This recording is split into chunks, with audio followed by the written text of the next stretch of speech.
So there seems to be a difference between the mind and the soul, and Oh, definitely. Definitely. does the soul encompass the mind? The soul is separate by itself. By its own self. Yeah. Does it think on its own, or Well, hard to say, isn't it? Yeah. All I know is it exists, and when you die for permanently, it leaves and goes to the next world. And what happens to the mind, though? All the information in the mind. Gone. But does the soul remember? Well, I can only go by another experience I had. Yeah, you take the knowledge with you Mm-hmm. to the next world. You retain it all. You even see what's back here. Mm-hmm. But you're in such a total bliss, it doesn't affect you to want to come back. It's not that big of an issue, right? No. At that point. No, because you're where you've always wanted to be. You're back home. You're in your own world that you want. So why are we here, Larry, in the first place? Good question. We live many lives. Mm-hmm. I totally believe in reincarnation. Mm-hmm. You live many lifespans, and that's why I think some people have been able to cross over and remember past lives.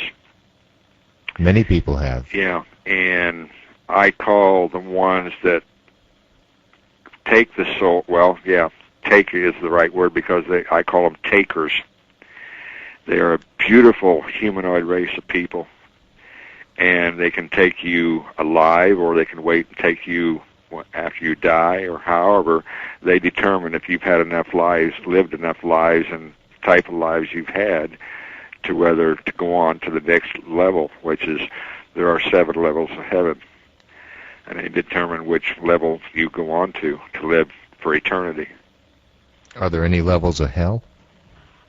Truthfully, from everything I have experienced, everything I have put together, there is a hell, but it's not for humans. I know that goes totally against the Christian doctrine, and I still struggle with this. Mm-hmm.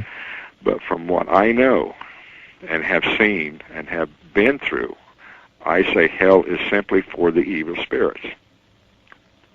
And the evil spirits don't inhabit human bodies? They can break out and, yes, invade a human body. Oh, okay, but they're not like our human souls that you're talking about. No. These are horrible creatures, and some people, that's I guess that's where you have some where the Catholics perform exorcisms and things like that. Evil spirits can definitely invade a human body. Well, I would say that would be good news for most of us. What's that? That there's no hell? That there's no hell, because... But that doesn't that throw out the entire structure of the human race and protecting it and preserving it and keeping it stable, that if that truth ever became known, everybody would just turn rampant and do whatever they want, knowing that they can go on to heaven? That's... See my point? No, Larry, I tell you what, I have heard that argument time and time again, and I will tell you, and I haven't shared a lot of my personal beliefs on this CD, but I don't believe there's a hell. Now, me personally, that doesn't mean I'm going to go out and kill people and rob stores and do anything bad. I am, as you say, good because I choose to be good. I agree with you and understand what you're saying. Right. But there are a certain element of people out here that if they realize that factor as a truth, they definitely would. Well, but they're still going to get caught up by the police and go to jail. I mean, that's going to be their temporary hell. Our police can't control the population now. Yeah. But do you think these guys even believe in heaven or hell in the first place? Nah. So they don't care one way or another. It's really almost irrelevant. That is the common argument. And I will state this: a friend of mine where I used to work, very devout Christian man, and he and I had long discussions about this very same thing.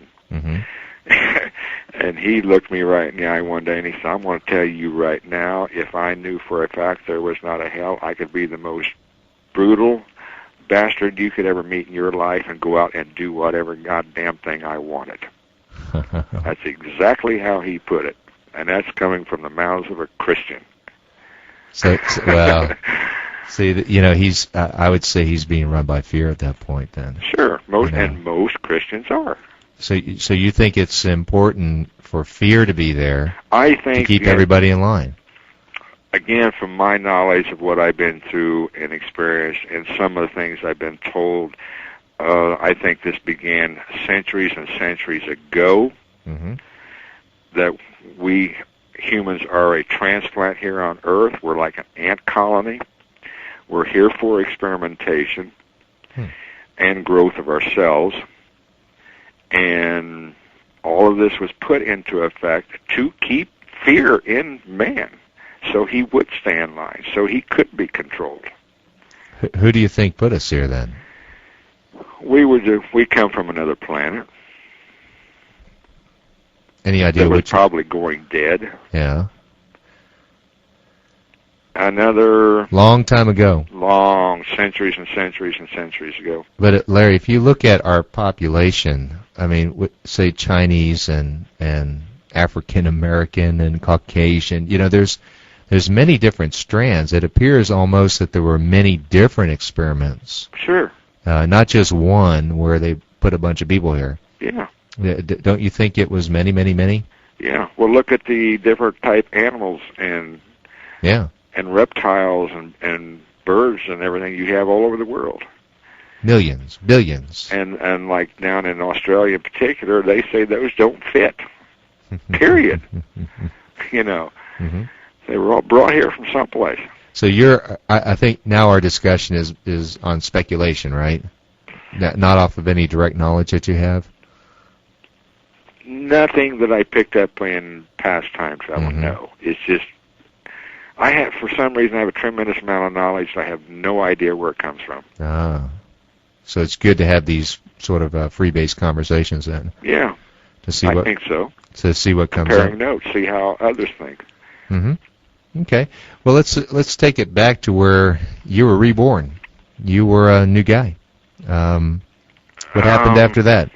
Once David was complete and I was reinserted, the training program was over, a strange thing happened. I was standing there talking with this guy, little guy, and I'm 5'8", so he was only about 5'3" or 5'4". Jolly little guy. And he was telling me that all the training was over now and everything was done. And I noticed his hand was behind his back and didn't pay much attention to it. Mm-hmm. All of a sudden, he quickly brought that hand up and squirted something directly in my face and nose and mouth. The most foul-tasting stuff you could ever imagine. And I was gagging and fuming, and I was ready to tromp him. Huh. And he was just standing there laughing about it. And I says, "What in the hell did you do? What is that garbage?" Yeah. And he just laughed, and he says, "Oh, that's just to protect you." He says, "You don't have to worry about ever getting sick. We can't afford to have you guys sick." Was he a humanoid? Nope.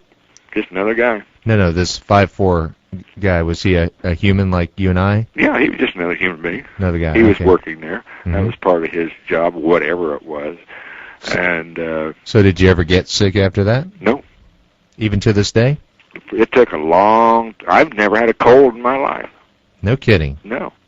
No cancer, no... Well, I just last year, I think I hit a point, whether it was the breakdown in 85 on or somewhere back in there where they finally just quit treating me or whatever. Mm-hmm. And I started, and then it still took a long time before I started even having any kind of sicknesses or anything.